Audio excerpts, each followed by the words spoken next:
In the late 1700s, America had a problem. Not a shortage, but too much.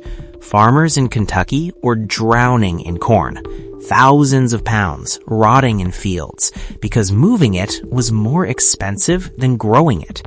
The Appalachian Mountains weren't just geography, they were an economic wall. And behind that wall, entire communities were slowly going broke. Until one farmer realized something dangerous. If you can't move the product, you change what the product is. That decision didn't just save a farm, it created a 200-year industrial empire known today as Jim Beam. The first industrial hack. Jacob Beam wasn't trying to build a brand. He was trying to survive. So he did something radical. He took bulky, low-value corn and ran it through a chemical transformation, fermentation, distillation, compression of value. 1,000 pounds of corn became a few gallons of whiskey. Portable, durable, valuable. This wasn't alcohol. This was logistics engineering. Suddenly, instead of transporting crops, he was transporting wealth. Barrels could float down the Ohio River and reach global trade routes through Mississippi River. And just like that, whiskey became currency, trade medium, survival system. Bourbon wasn't invented for taste. It was invented to defeat geography. The invisible advantage. But here's where it gets interesting. Not all whiskey is equal, and the Beam family had something others didn't even understand. Underneath Kentucky lies a natural filtration system, the Limestone Shelf. Water passing through it becomes chemically optimized. Rich in calcium boosts fermentation. Low in iron prevents bitterness. This wasn't just water, it was biological infrastructure.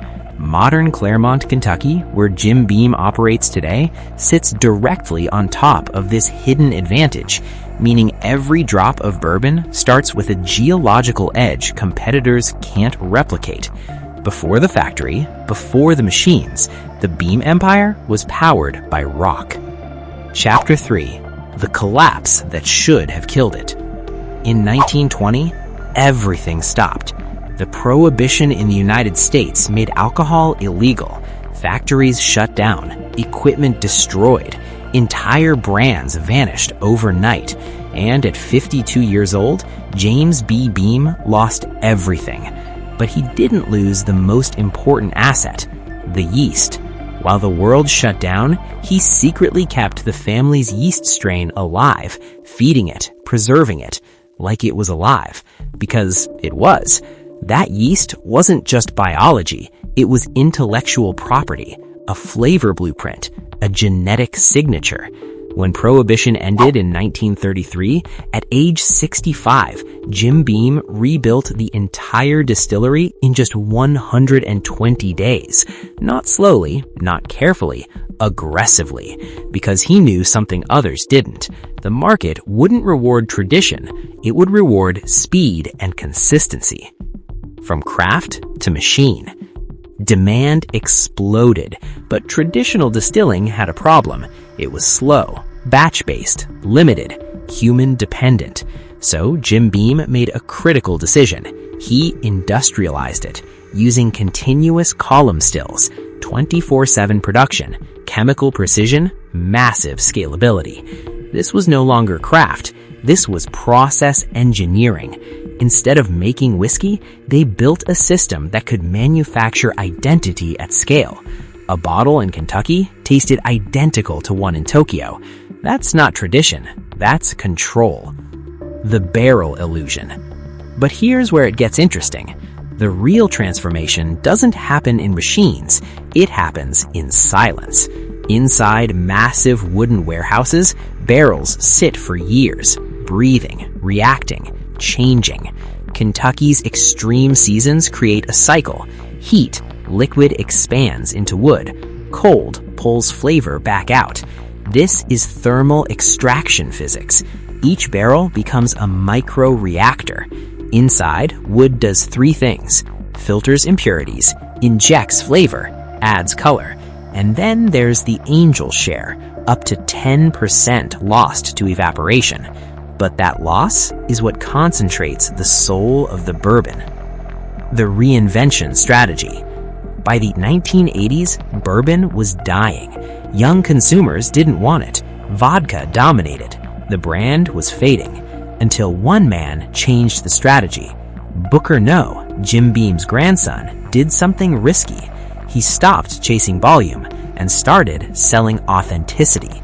Unfiltered, high-proof, small batch, premium. This wasn't production. This was positioning. And it worked. Suddenly, bourbon wasn't old-fashioned. It was elite. The $16 billion transformation.